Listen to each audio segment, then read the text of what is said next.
네, 반갑습니다. 끝장회계의 노 선생입니다. 여러분들 추석은 잘 보내셨습니까? 자, 오늘 제가 지금 강의를 찍고 있는데 원가회계를 마무리 지을 수 있도록 원가회계 강의를 다 올리도록 하겠습니다. 그리고 그 다음 일정으로는 부가가치세는 제가 강의를 지금은 올리지 않을 거거든요. 이론에서는 부가가치세 문제가 총 두 문제가 나옵니다. 그러면 그 두 문제는 뭐 제가 이건 오프라인에서도 말씀을 드리지만 그냥 3번으로 찍는 게 좀 더 나을 수도 있다. 요걸 말씀을 드리고 싶고요. 그 이유는 공부량에 비해서 그 문제의 개수가 좀 적기 때문에 그런 것도 있고, 지금 재무회계, 원가회계까지만 해도 이 양을 여러분들이 다 쳐내시기가 조금 무리가 있다. 좀 부담스러워 하신다. 그렇기 때문에 그냥 재무회계와 원가회계 위주로 공부를 좀 하시기 바랍니다. 부가가치세는 그래서 한번 좋아하는 숫자 하나로 찍으시던가, 아니면 재무회계 원가회계 다 푸시고 제일 적은 번호 있죠, 그걸로 해서 뭐 찍으시던가, 뭐 그런 식으로 하시면 되겠습니다. 일단 뭐 그런 식으로 하실 것을 제가 추천을 드리고 있고요. 좀 더 뭐 자세한 부가가치세에 대한 공부를 하시고 싶으시면 전산 세무 이극하셔서 하셔도 늦지 않았다. 물론 이제 실무 문제를 강의할 때는 그때 필요한 용어에 대해서는 추가적으로 설명을 드리겠습니다. 그래서 이 강의를 보시고 75점에서 80점 정도가 우리의 목표이기 때문에 뭐 그 목표에 맞게끔 공부를 하겠습니다. 그리고 아시겠지만 최근에 전산회계 1급의 경우에는 난이도가 많이 상승하고 있다는 거, 그것도 한번 기억을 해주시고요. 자, 그럼 오늘 하실 부분은 88페이지에 실제 원가 계산과 정상 원가 계산, 그리고 표준 원가 계산에 대한 이야기인데, 요것에 대해서 한번 설명을 드리겠습니다. 먼저 실제 정상 표준을 하실 때 자주 보실 표가 하나 있습니다. 먼저 DMDLOH, 이건 우리가 지켜보도록 했죠. 요 직접 재료비와 직접 노후비, 제조간접비를 어떠한 원가로 측정하느냐에 따라서 이 원가 계산의 이름이 달라진다는 겁니다. 우선 우리가 지금까지 하셨던 거는 전부 다 실제 원가 계산이었다라고 보시면 돼요. 지금까지 우리가 연습한 것들은 실제로 발생한 원가를 바탕으로 해서 계산을 했었죠. 그러다 보니까 DM, DL, OH 전부 다 실제 원가로 구성이 되어 있습니다. 근데 이 실제 원가의 단점은 뭐냐면, 실제 원가가 측정이 되려면요, 작업이 다 끝나야지 총 원가, 그러니까 실제 원가가 얼마나 발생했는지가 알 수 있다는 거죠. 그러다 보니까 이게 조금 뭐 적시성, 그러니까 적시의 원가 측정이 조금 불가능하다 보니 나중에 예측이 좀 불가능합니다. 나중에 예측이 안 되면요, 계획이 안 되거든요. 계획을 못 짜거든요. 그러니까 이제 그러한 단점이 있다는 거죠. 그러한 단점을 조금 해결하기 위해서 나온 게 뭐냐면, 첫 번째로 정상원가 계산입니다. 요거는 특징이 직접 재료, 직접 노무비, 얘네들 둘 다 직접 들어가는 애들이잖아요. 직접, D, 다이렉트를 했죠. 그러니까 둘 다 직접비들입니다. 직접비는 실제 원가로 바로바로 측정이 되니까 실제 원가로 측정을 하되, OH 같은 경우는 이거는 직접비가 아니라 간접비입니다. 간접비. 간접비는 추적이 안 되기 때문에 애초에 우리가 분배, 배분하는 작업을 거쳤었고 다 추정에 의한 그런 방법들을 썼었거든요. 그러다 보니까 실제 원가를 뭐 세부적으로 측정하기가 좀 힘들다는 거죠. 그러다 보니까 뭐 과거의 데이터들을 기반으로 해서 예정 배부액이라는 거를 먼저 배부를 합니다. 예정 배부 해가지고 이 정도 뭐 OH 배부될 거야 라고 하면서 예정 배부액을 미리 배부를 해버립니다. 그렇게 해서 장부에다가 제조 간접비라는 비용이 발생했다라고 우선은 적어 놓고, 그 다음에 하는 작업이 뭐냐면 기말에 가서 실제로 발생한 원가를 또 측정을 기말에 할 수 있잖아요. 그 실제와 비교를 합니다. 비교를 하고, 비교를 한 다음에 내가 만약에 예정은 1월 1일 날 이제 하는 거거든요. 1월 1일 날 뭐 50만 원으로 배부를 했는데 실제로는 48만 원이 뭐 배부가 되었네. 그러면은 2만 원만큼 보십시오. 장부에 더 많이 기록이 되어 있죠. 이런 걸 이제 과대계상이라고 부르는데 좀 이따가 알려드릴게요. 그건 또 뒤에 계산 문제가 나옵니다. 이런 걸 과대 계상했다. 1월 1일 날 이런 말을 하는데 그거 장부에서 제거하는 작업을 해야 되겠죠. 이제 그런 것들 어떻게 처리하는지 뭐 그런 것들을 배우는 게 정상 원가 계산입니다. 그리고 표준 원가 계산은 이건 쉽죠. 이건 산업별로 표준 원가라는 그 표가 있어요. 그래서 그 표를 참고로 해서 직접 재료, 직접 노무, 제조간접비를 원가 계산합니다. 물론 얘네들도 기말에 실제로 발생하는 원가들이랑 다 뭐 조정하는 작업을 합니다. 우선 시험 목적으로 말씀드리고 싶은 거는 요 표가 그대로 나오거든요. 그래서 실제는 보시다시피 실제 그대로 가죠. 표준도 그대로 가죠. 정상만 좀 다르거든요. 그러니까 정상은 제조간접비가 예정이고 나머지 위에 직접비들은 실제다. 요거를 좀 기억을 하시면 돼요. 암기는 요것만 암기 잘 하시면 됩니다. 요거 시험 목적으로 암기하자는 거예요. 자, 그러면은 이제 문제를 한번 풀어봐야 되겠죠. 1번부터 한번 보도록 하겠습니다. 자, 원가 계산 방법에 대한 설명 중에서 틀린 것은 무엇이냐 이런 이야기를 하네요. 자, 파란 펜으로 좀 바꾸고 읽어보겠습니다. 실제 원가 계산은 직접 재료비 DM, 직접 노무비 DL, OH를 실제 원가로 측정하는 방법이다. 맞죠? 두 번째, 정상 원가는 직접 재료비는 실제 측정, 직접 노무비와 제조간접비를 합한 두 개 뭐 합치면 가공원가니까 가공원가는 예정으로 한다. 이건 틀린 거죠. 왜 틀렸냐면 아까 위에서 보셨다시피 직접 재료비와 얘와 직접 노무비 이것도 실제입니다. 실제. 그리고 제조간접비에만 얘만 예정 배부액을 쓴다라고 했었잖아요. 예정 배부액. 그렇기 때문에 답은 2번입니다. 자, 3번은 표준 원가 계산은 직접 재료, 직접 노무, 제조간접비를 표준 원가로 측정한다. 됐고요. 그 다음에 네 번째, 원가의 집계 방식에 따라서 제품 원가를 개별 작업별로 구분하여 집계하는 개별 원가 계산과 요거는 뒤에 나옵니다. 이 책에 뒤에 보면 개별 원가 계산 배울 거고 그 다음에 공정별로 집계하는 종합 원가 계산을 구분할 수 있다. 요거 뒤에 있는 단원이니까 우선은 참고만 하시기 바랍니다. 이것도 맞는 말입니다. 자, 그럼 2번 문제를 보도록 하겠습니다. 다음 중 제조간접비에 대한 설명으로 틀린 것은 무엇이냐라고 하고 있고요. 제조간접비 보세요. 요거는 아까 그 표를 잠깐 다시 보시면 요 표에서 제조간접비 부분을 한번 눈여겨보시면 돼요. 실제 원가 계산 때는 실제, 정상 때는 예정, 표준 때는 표준. 요것도 한번 생각하시면 되고. 자, 봅시다. 틀린 것은 뭐냐? 배부 방법에는 실제 배부법과 예정 배부법이 있다. 이거는 맞는 말입니다. 그냥 이렇게 배부하는구나 라고 하시면 되겠고, 그 다음에 실제 배부법의 경우에는 계절별 생산량이 큰 차이가 있는 경우에 적합하다라고 되어 있는데, 요거 같은 경우에는 실제 배부법은 아까 말씀드린 대로 실제로 발생한 원가지 않습니까? 그때 생산량이 이렇게 차이가 많이 나면 생산량이 차이 다 발생하고 나서 나중에 모든 게 결론이 난 시점에 실제 원가 계산이 되거든요. 그러다 보니까 이건 좀 적합하지 않다라는 말이 적합하다 틀렸고 적합하지 않다.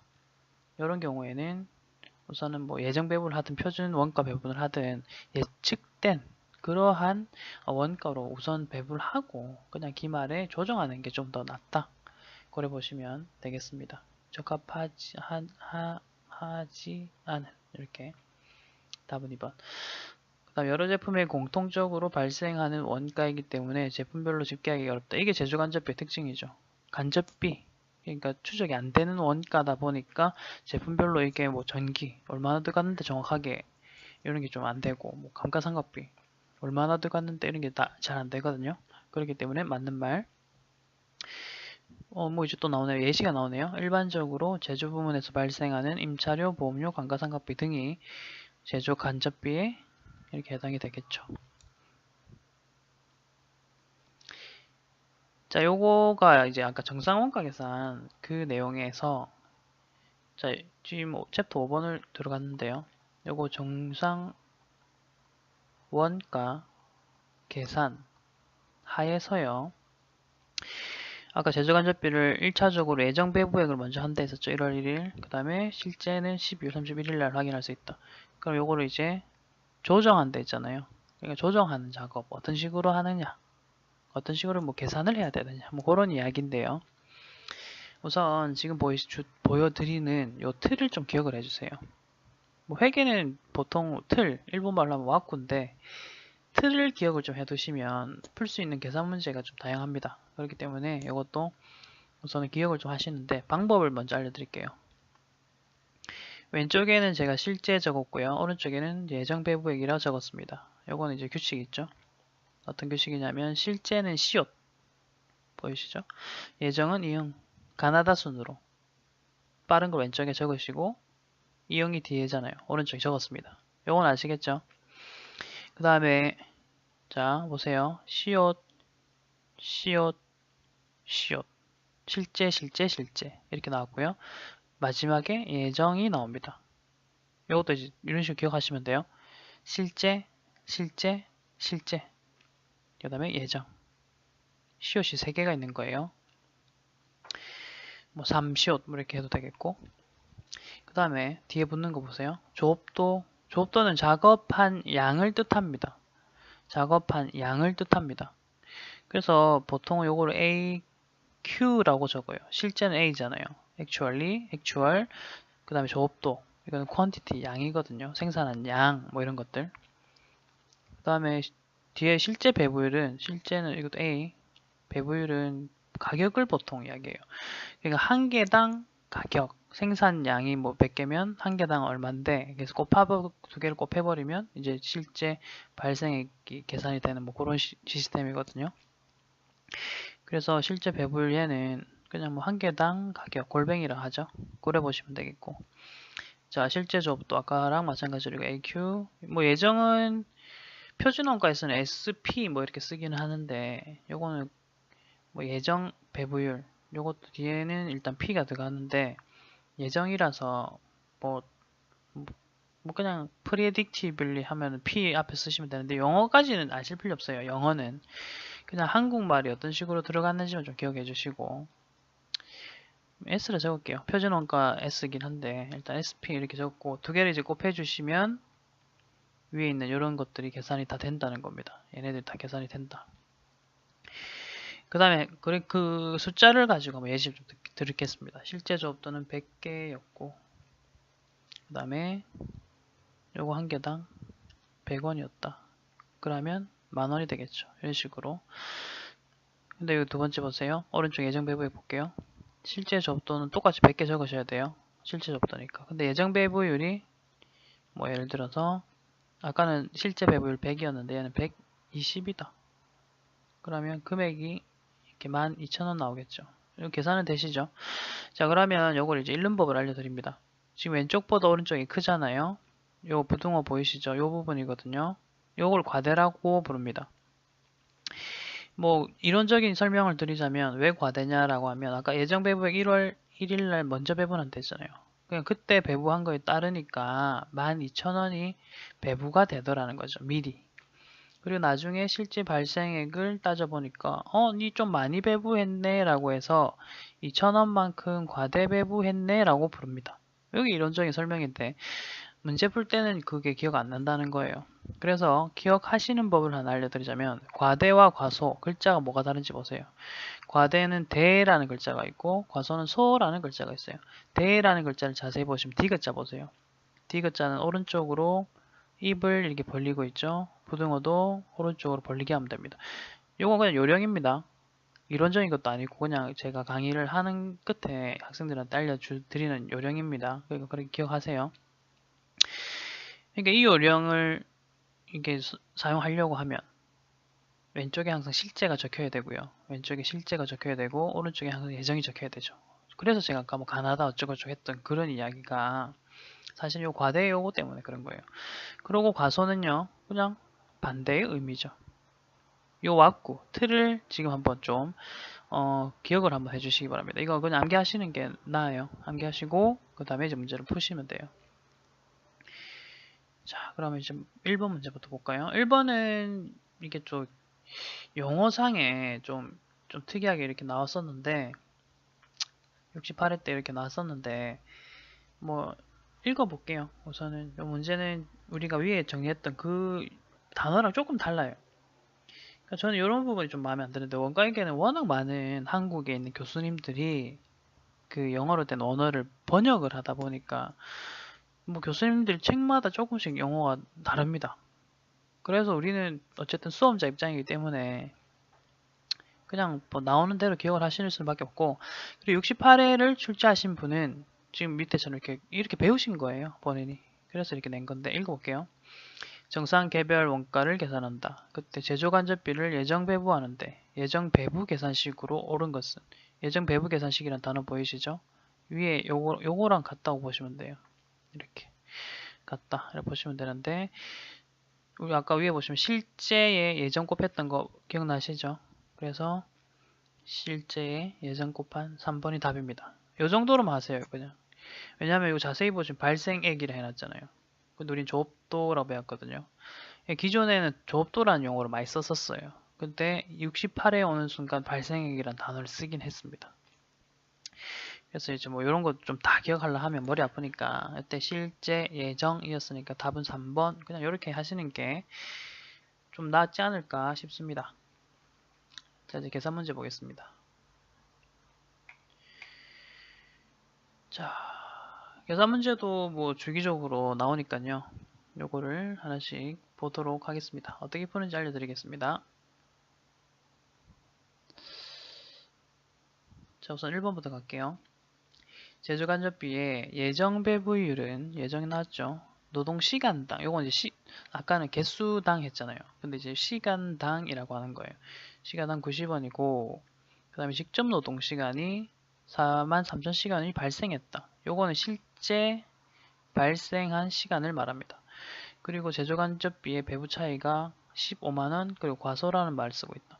그러면 이제 문제 묻는 거 나옵니다. 실제 발생액은 얼마냐? 됐죠? 우선은 틀을 먼저 만드세요.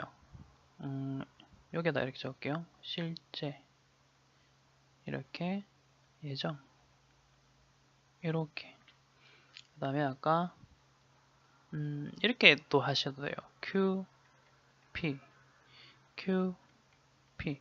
Q는 아까 퀀티티 조업도 혹은 뭐 지금은 시간으로 나왔지만 생산량, 개수, 시간으로 보시면 되고, P 같은 경우는 한 개당 가격, 시간당 가격 뭐 이런 식으로 가시면 되잖아요. 그 다음에 아까 실제, 시옷, 실제, 실제 그리고 예정 이렇게 적으면 돼요. 뭐 이거는 한글로 적었습니다만. 그럼 위에 있는 자료들을 하나씩 적어볼게요. 예정 배부율부터 나왔잖아요. 그럼 예정 배부율의 자리는 이쪽 자리입니다. 90원이고. 그 다음에 43,000시간 발생했다. 이게 실제 발생한 43,000시간이란 뜻입니다. 이거 곱해야 되겠죠. 여기도 43,000시간이고 곱하면 되겠고. 자, 이제 과소 배부를 했죠. 아까 과대면은 오른쪽으로 디귿자 벌린댔지만 지금은 과소니까 왼쪽이 더 크다. 금액은 15만원이다. 이런 식으로 적으면 돼요. 과소니까 이렇게 적은 거예요. 자, 그럼 실제 발생액은 얼마냐? 문제에서 묻는 것은 실제 발생액 이 부분을 묻습니다. 그러면 첫 번째로 우리가 할 수 있는 게 지금 그러니까 나와 있는 자료만 가지고 계산을 해보시면 그 예정 배부율 쪽에 보세요. 예정 쪽에 43,000시간 거기다가 곱하시고 그 다음에 90원 시간은 90원 하시면 387 나오네요. 그럼 여기다가 387만원 적으시고 됐죠? 그럼 왼쪽이 15만원 더 크댔잖아요. 그럼 더 하시면 되죠. 15만원 그러면 이쪽에 금액이 이제 답이 됩니다. 402만원 되네요. 그럼 답은 3번 이런 식으로 가시면 되고, 한 가지 더 이제 추가 확장시킬게요. 이 부분 지금 비잖아요. 이 부분 비죠. 실제 배부율은 얼마냐 이런 식으로 물어볼 수 있겠죠. 뭐 그렇게 하면 실제 발생액이라고도 할 수 있겠고, 뭐 그러면 우리가 방금 나왔던 402만원 나누기 그 다음에 43,000시간 하시면 됩니다. 숫자 매우 지저분하게 나오네요. 93.48 나오는데 뭐 일단 적을게요. 48이니까 소수점 뒤엔드도 8이거든요. 반올림 93.49 뭐 이런 식으로 계산할 수 있다는 거. 요것도 이제 나올 수 있는 부분입니다. 충분히. 항상 같이 체크해 주세요. 답은 3번이었습니다. 자, 그 다음 문제.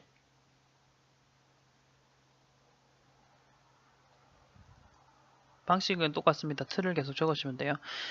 자, 제조간접비의 실제 발생액을 물어보네요. 아까처럼 하면 돼요. 실제. 그 다음에 여기 예정. 이렇게 하시고, 묻는 거는 이제 실제 발생액이네. 자, 있는 정보 하나씩 봅시다. 예정 배부율이라고 돼 있죠. 시간당. 또 이것도 시간당이네. 자, 아까 QP. 그 다음에 시옷. 가운데 곱하기. 여기는 예정, 예 할게요. 예, 적었습니다. 예정 배부율은 시간당 200원이다. 그 다음에 기계작업시간. 제조 지시서의 기계작업시간. 그러니까 요만큼 작업해라 라는 뜻이고, 이만큼 실제로 작업을 했겠죠. 그래서 들어가야 될 자리는 여기 하나, H는 hour 시간입니다.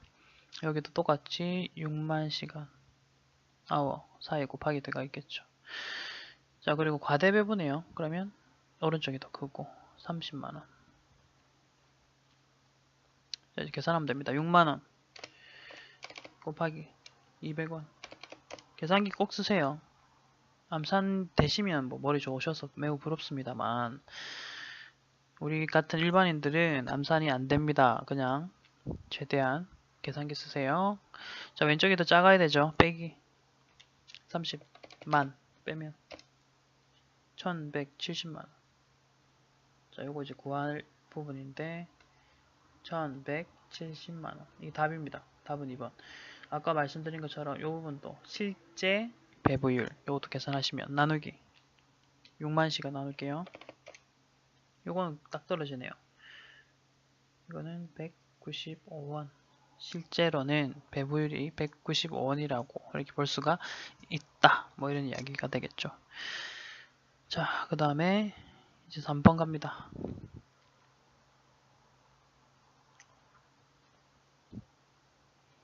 읽어볼게요. 제조간접비와 관련한 자료가 다음과 같다. 여기서는 예정 배부액 물어봅니다. 물어보는 게 다른 거예요. 그냥 네모칸을 어디에 했냐에 따라서 이야기가 달라질 뿐입니다. 똑같이 적을게요. 실제. 그 다음에 예정. 이렇게 오른쪽에 적습니다. 그 다음에 QP. 시옷. 예 하시고 가운데 곱하기 뭐 이렇게 하시면 되겠죠. 하나씩 보고 볼게요. 여기 보세요. 실제 발생액 총금액이 나왔죠. 그러면 뭐 아리가또 하면서 2500 적고, 그 다음에 제조지시서 기계 작업시간 나왔죠. 이거 실제 작업시간 Q입니다. 그럼 이렇게 위에도 적을게요. 500시간이고 얘도 500시간이고 실제 배부율 돼 있죠. 곱하기 하시고, 잠깐만 실제죠. 죄송합니다. 여기 예정이거든요.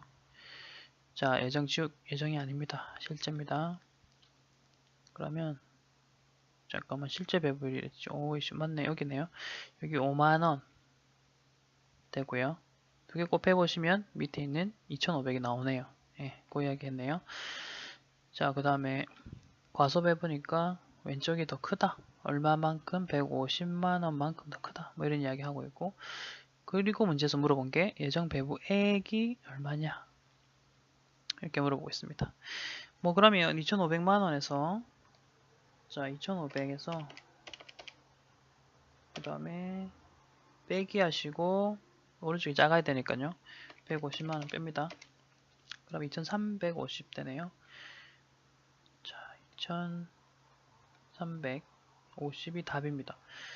답은 1번 됐죠? 3번의 답은 1번이고, 그 다음에 예정 배부율은 얼마냐 또 물어볼 수 있겠죠. 이 부분 요것도 체크해 두세요. 어렵게 나오면 저까지 나옵니다. 그리고 우리가 항상 이렇게 같이 연습하는 뭐 연습을 하자는 거예요. 47,000원 47,000원 뭐 이렇게 됩니다. 요건 이제 예정 배부율이었습니다. 자, 이제 4번. 이게 최근에 나왔던 문제인데, 방금 말씀드렸던 그런 문제가 이렇게 나왔나? 하여튼 풀어볼게요. 다시 제조간접비, 예정배부액 이렇게 실제 그 다음에 예정 이렇게 됐죠. Q, P, Q, P 하시고 시옷, 시옷, 시옷 예 하시고 자, 첫 번째 자료 실제 발생액 자료 바로 계산이 된 숫자가 나왔죠. 2350. 그 다음에 과대배부 오른쪽이 더 크다. 얼마? 이렇게. 과대는 디귿자 오른쪽으로 입 벌리니까. 그 다음에 제조시서 작업시간 요거 실제 작업시간이라 했죠. 이렇게 적으시고 여기도 똑같이 적으시면 되겠고 예정 배부액이니까 뭐 요 부분 계산하시면 되겠네요. 자, 2350보다 50이 더 크니까 답은 2400인데 보십시오. 1400이다. 근데 답이 없다. 그죠? 이게 이제 우리가 용어가 달라서 생기는 문제입니다. 그러니까 예정 배부율이라고 배웠거든요. 이 자리. 근데 이 문제에서 예정 배부액이라고 돼 있잖아요. 이거는 저는 제가 봤을 때 문제 오류인데 뭐 이 문제 공개된 이후에 따로 오류 수정이 없었기 때문에 그냥 이대로 하기로 한 거거든요. 이럴 때는 조금 센스 있게 해주셔야 돼요. 그러면은 뭐지? 이쪽 방금 빨간 네모 쳤잖아요. 이 부분 일단 계산을 하셔야 돼요. 나누기 2400 나누기 2400 2400 나누기 2000 12000 나오네요. 보세요. 이제 계산하니까 12000 나왔어요. 그러니까 이게 여기서 원하는 답이었던 거예요. 용어가 통일되어 있지 않다. 원가에게는. 그럴 때는 조금 눈치껏 센스 있게 하시라는 거고 이 부분도 한번 구해볼게요. 이것도 실제 뭐 배부율인데 실제 발생액 혹은 여기 실제 배부액 이런 식으로 쓸 수도 있다는 거죠. 계산하면 2350만원 나누기 2000 시간 11750 나오네요. 11750 이렇게 나옵니다. 그러니까 두 가지 다 좀 계산을 하셔야 되고 아까 우리 1, 2, 3번 할 때 제가 계속 말했잖아요. 저 부분을 계산해라 라는 문제가 나올 수 있다고. 그런 것처럼 결국 68에서 나왔습니다. 그러니까 제가 보기에는 뭐 늘릴지 대충 보이거든요. 그렇기 때문에 이 강의를 좀 잘 들으시면 제가 추가 정리해 드리는 거 그것도 같이 항상 좀 정리를 해 두시면 뭐 문제 푸시는 데는 도움 많이 될 겁니다. 자, 됐고요. 이제 또 중요한 토픽 중에 하나인 개별 원가 계산과 종합 원가 계산에 대한 거 바로 넘어가겠습니다.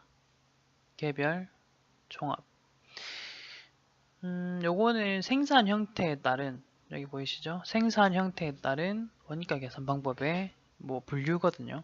지금까지 계속 뭐 여러 가지 원가 계산의 방법들이 나왔지 않습니까? 근데 이제 그런 것들을 나누는 구분하는 기준이 뭐였는지를 좀 생각하시면서 뭐 기억을 좀 하셔야 되겠죠. 지금 보시는 거는 생산 형태별에 따른 원가 계산의 구분입니다. 그래서 개별 원가, 종합 원가 이 두 가지로 보통 구분을 하는데 자, 외우는 법 알려드릴게요. 우선 개별적으로 부품 하나하나 다 세부적으로 계산한다라는 거. 뉘앙스 아시겠어요? 종합, 워낙 대량으로 만들다 보니까 그냥 종합적으로 총 원가에서 총 개수로 나누겠다. 이런 컨셉. 그러다 보니까 키워드 나옵니다. 먼저 개별은 주문 생산 혹은 다품종 소량 생산 이런 거. 그 다음에 종합은 항상 대량, 그 다음에 연속 이런 식으로 여기도 대량 보이시죠? 그러다 보니까 이건 업종 보시면 조금 이해가 좀 되실 거예요. 업종 보세요. 조선업 배죠, 배. 건물, 항공기는 뭐 항공기고. 얘네들 특징이 뭐냐면 만드는 데 시간이 매우 오래 걸리고 그리고 들어가는 부품의 개수가 매우 많으며 그 하나하나를 세부적으로 원가 파악을 할 필요가 있다는 거죠. 이런 것들은 개별 원가 계산 방법을 택합니다. 그러니까 좀 더 개별 원가 계산은 세부적으로 들어간다. 개별적으로 원가 측정을 다 한다. 뭐 이렇게 생각하시면 되겠고 자, 종합원가 계산 보세요. 화학업이라 돼 있는데 예를 들면 이제 화장품이나 페인트 이런 거는 그냥 대량 생산합니다. 전자제품, 휴대폰도 뭐 대량 생산 공장에서 막 찍어내죠. 정유업 기름인데 이것도 막 찍어내고 뭐 제지업도 있어요. 제지업은 종이거든요. 그러니까 이런 것도 대량 생산, 볼펜 이런 것도 대량 생산이죠. 그러니까 이런 것들은 종합원가 계산이라는 방법을 쓰는 것이 좀 더 맞다라는 거죠. 자, 그러다 보니까 이제 특징이 있는데 특징은 뭐 정확하다. 개별적으로 세부적으로 다 하니까 정확하거든요. 무슨 말이냐면 우리 원가 이렇게 나눴잖아요. DM, DL, OH 나눴죠. 개별 원가 계산에서는 요 세 가지 카테고리를 다 구분했었습니다. 됐죠? 근데 종합 원가 계산은요. 개별 원가 계산에 비해서는 좀 단순합니다. 그래서 DM과 밑에 두 개 합치면 가공비라 부르는 거 기억나시죠? 가공비. 이렇게만 나눠요. 그러니까 상대적으로 뭐냐면 요 DM의 중요도가 더 높은 산업들이죠. 재료비가 하나 뭐 재료가 좀 더 비중을 많이 차지하고 있다는 거죠. 뭐 좀 더 중요하게 본다는 거죠. 워낙 많다 보니까 좀 그런 컨셉이고. 그다음 보세요. 정확한 원가 계산이 되려면 시간이나 비용은 많이 필요합니다. 그리고 이제 DM, DL, OH로 나눴지 않습니까? 그러다 보니까 어떤 문제가 있냐? 이 OH는 항상 배부를 해야 되잖아요. 그래서 핵심 과제는 이 OH를 어떻게 배부할 것이냐 라는 문제. 그게 핵심 과제. 자, 그 다음에 종합원가 계산 보세요. 시간과 비용이 절약된다. 뭐 단순하니까 절약이 되죠. 그래서 핵심 과제는 뭐냐면요. 완성품 환산량이라는 거를 계산을 하는데 이게 뭐냐면 올해의 공장에서 작업한 것 중에서 몇 개가 완성되었냐라고 볼 수 있느냐는 건데 이게 좀 말이 이상하죠. 완성품은 뭐 개수 세면 되잖아요. 근데 이런 게 있어요. 기말에요. 기말에 공장에 갔더니 제공품 알겠죠? 제공품 만들어지는 거잖아요. 완성품은 아니지만. 그러니까 제공품이 기말에 100개가 있더래요. 오케이? 근데 이 완성도는 80%였던 거죠. 그러면 얘네들은 완성품으로 따져 보았을 때 몇 개라고 볼 수 있을까요? 100개 곱하기 80%, 80개의 완성품이라고 볼 수 있다는 거죠. 그러니까 그런 식으로 완성품 환산량을 총 완성품 환산분량을 계산을 하셔야 되고요. 그거를 어떻게 이용할 거냐면 총 원가에서 그 완성품 환산량으로 나누면 한 개당 개수가 이제 계산이 되는 뭐 그런 컨셉이죠. 자, 이제 원가 계산 방법 보시면 개별 원가 계산은 작업별로 원가 계산한다. 그 다음에 공정별로 원가 계산. 이게 뭐냐? 작업이 모이면 공정이 되죠. 공정이 좀 더 큰 개념이에요. 크게 계산하는 게 이제 종합원가 계산. 그 다음에 좀 더 세부적으로 들어가는 게 개별 원가 계산입니다. 그러다 보니까 제조지시서가 중요하고 작업이라는 단어는 뭐 똑같죠. 제조지시서는 작업별로 제조지시를 하는 그러한 서류입니다. 그래서 이제 제조지시서, 작업 원가표 이런 게 개별 원가 계산에서의 키워드가 되는 거고, 그 다음에 공정별 원가 계산 같은 경우는 그냥 총 원가만 알면 되잖아요. 그러다 보니까 제조 원가 보고서만 있으면 된다는 거죠.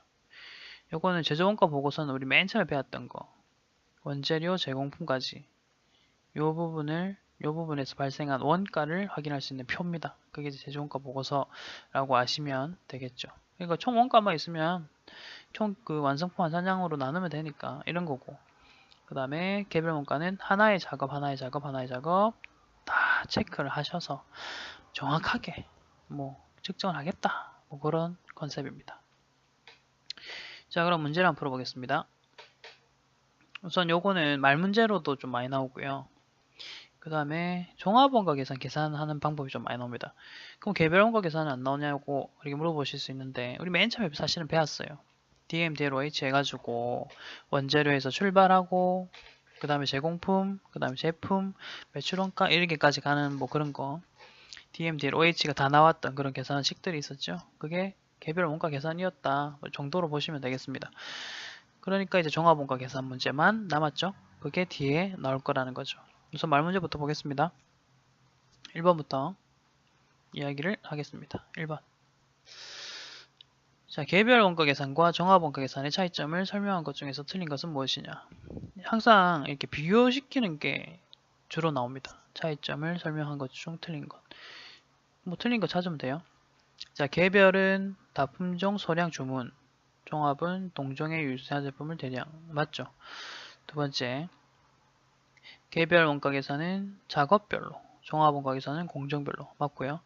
개별은 건설업, 조선업. 맞고, 종합은 정유, 시멘트. 맞습니다. 근데 이제 보세요. 개별은 완성품 완산량. 요거는 종합이었죠. 키워드 자체가. 그 다음에 종합은 작업 원가표. 얘는 아까 개별이었죠. 그러니까 반대로 적혔죠. 답은 4번. 그 다음에 2번 문제처럼 각각 따로 이렇게 나오기도 하죠. 개별 원가 계산에 대한 옳지 않은 것은 이런 식으로도 나오겠죠. 자, 읽어보시면 자, 개별 작업에 대한 추적 가능성을 중시하여 원가를 구분한다. 그렇게 하다 보니까 이제 DM, DL, OH로 구분하고 작업별로 또 따로따로 구분을 하는 거죠. 자, 그 다음에 제조간접비 배부가 원가 계산의 핵심. 요거는 맞습니다. 개별 원가 계산에서의 핵심이었고 아까 종합에서는 핵심이라 할 수 있는 게 완성품 환산량을 계산하는 거. 그게 이제 종합원가 계산에서의 핵심. 자, 종합에 비해서 단순하고 경제적이지 않죠. 요거는 좀 더 복잡하다 했었죠. 그래서 답은 3번. 그 다음에 종합원가 계산과 비교해보니까 더 정확하다. 이건 맞는 말. 이런 식으로 좀 체크를 하시면 되겠고. 그 다음 3번. 종합 원가 계산에 대한 설명 중 틀린 것은 이번에는 종합을 물어보네요. 동종, 대량, 이거 맞는 말. 그 다음에 정류, 제분, 철강, 제지, 화학품 주로 사용한다. 맞죠? 그 다음에 기말 제공품의 평가가 불필요하다. 요거는 틀린 말입니다. 왜냐하면 기말에도 아까 이런 말 했었잖아요. 완성도가 몇 프로냐. 요걸 따져야 된댔잖아요. 그래야 완성품, 환산량을 계산할 수 있거든요. 그렇기 때문에 기말 제공품의 평가 불필요, 이거 틀린 말입니다. 이거는 개별 원가 계산을 할 때도 필요하고요. 종합 때도 필요하고 다 필요합니다. 아시겠죠? 그 다음에 또 틀린 말 나와요. 제조 지시서에 원가를 뭐 집계한다 이런 말 나왔는데 이건 개별이었죠. 개별 원가 계산 이런 식으로 계산을 합니다. 뭐 그런 식으로 체크를 좀 해주시면 되겠고요.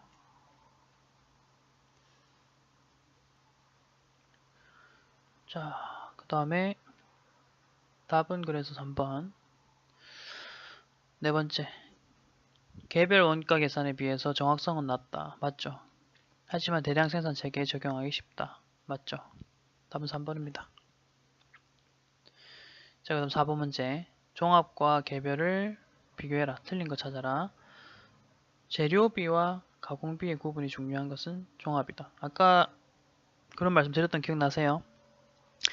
DMDL, OH로 세부적으로 구분하는 건 개별 원가 계산에서 중요하고 그 다음에 종합은 좀 더 단순화시켜서 재료비, 이건 DM이고요. 나머지 DL, OH를 합쳐서 가공비. 이게 이제 종합 원가 계산. 맞는 말입니다. 자, 그다음 두 번째, 다품종 소량 생산. 요거는 개별이죠. 답은 2번 틀렸습니다. 동질의 제품을 단일 생산 공장에서 대량 맞고요. 그 다음에 주문한 특정 제품은 개별이 적합하다. 맞죠? 답은 2번. 뭐 계속 반복됩니다. 똑같은 특징이 계속 반복되고 있죠. 개별과 종합에 대한 내용으로 틀린 것은 1번 개별은 제조간접비 배부가 핵심이다. 맞고 종합은 완성품 완산량 핵심. 맞고 개별은 정확하고 시간과 말이 이상하잖아요. 정확한데 절약된다. 이게 틀린 말. 정확한 건 맞습니다만 시간과 비용이 그만큼 많이 필요하겠죠. 종합은 대량이다.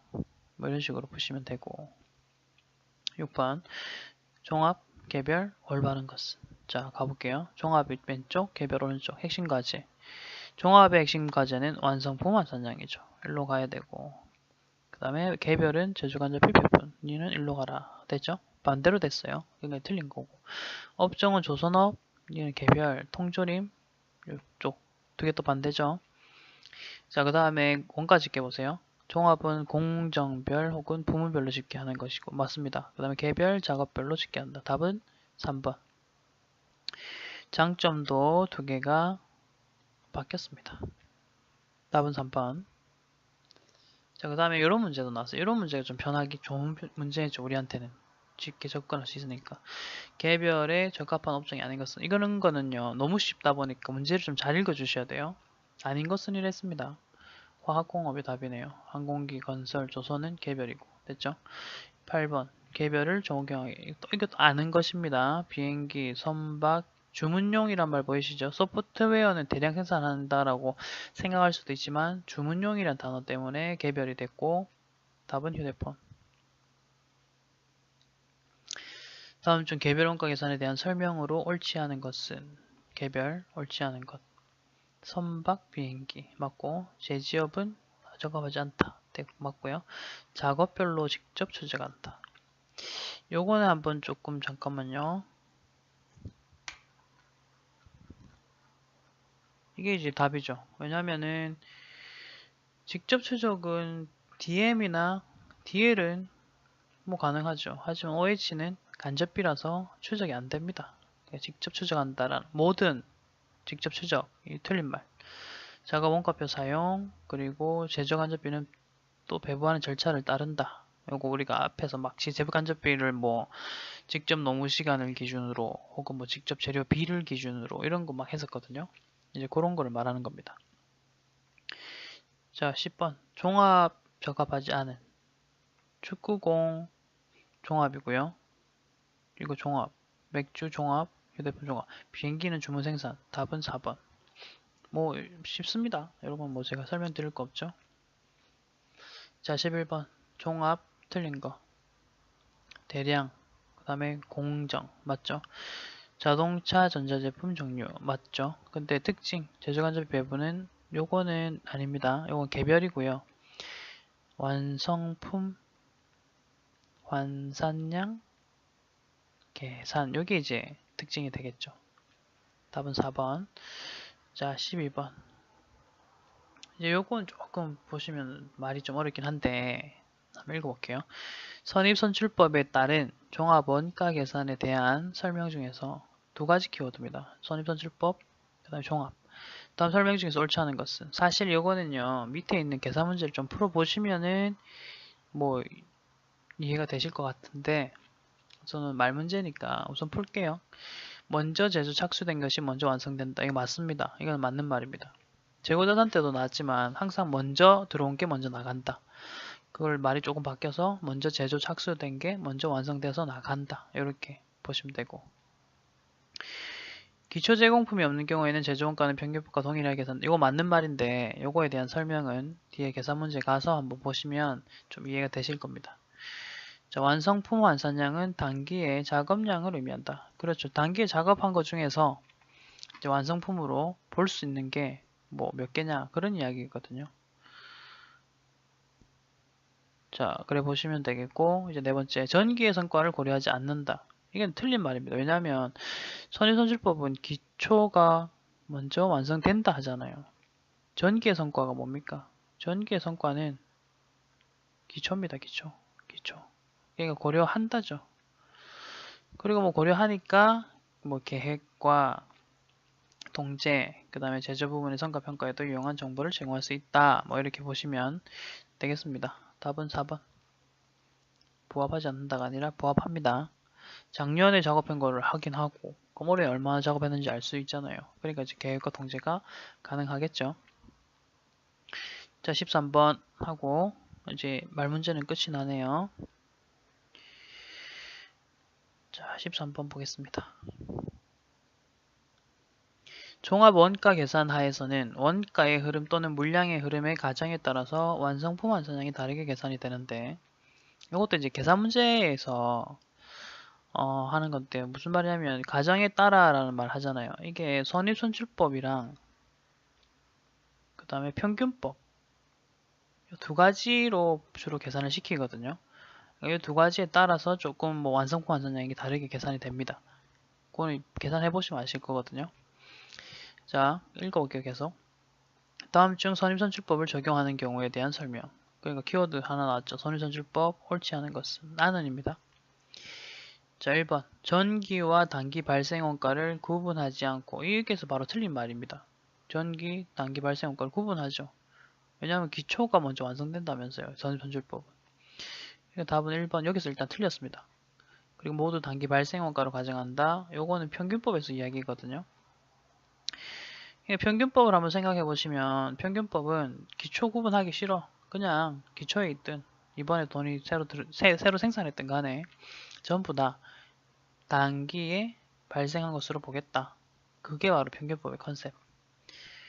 자, 그 다음 2번, 3번, 4번은 그냥 읽어볼게요. 기초 제공품이 없으면 평균법과 동일하다. 이 말은 방금 12번 문제 해보시면 2번 보기랑 똑같은 말입니다. 이거 맞는 말이에요. 이건 계산 문제 해보시면 좀 이해 가실 거고. 완성품 완산량은 3번 보기 갈게요. 완성품 완산량은 단기 작업량을 의미한다 라고 보이시죠? 이것도 맞는 말. 그 다음에 먼저 제조 착수, 먼저 완성. 이것도 맞는 말이죠. 12번과 13번을 보시다시피 보기가 매우 흡사하죠. 그러니까 이제 문제 내시는 분들은 문제를 어떻게 내냐면 그냥 옛날 문제 있죠. 그거 조금 변형시키는 수준으로 냅니다. 그렇기 때문에 기출문제를 통한 학습 방법은 전자내기에서는 매우 좋아요. 이거는 뭐 회계사, 세무사에서도 기본적으로 풀어보셔야 될 게 기출문제입니다. 그리고 전자내기는 난이도가 상대적으로 낮잖아요. 그래서 기출문제만으로도 합격하시는 데는 전혀 지장이 없다라는 거 또 항상 기억을 하시기 바랍니다. 자, 이 정도에서 일단 끊을 거고요. 이제 원가에게 나머지 계산 문제가 남았는데 그거는 따로 찍어서 올리도록 하겠습니다. 수고하셨습니다.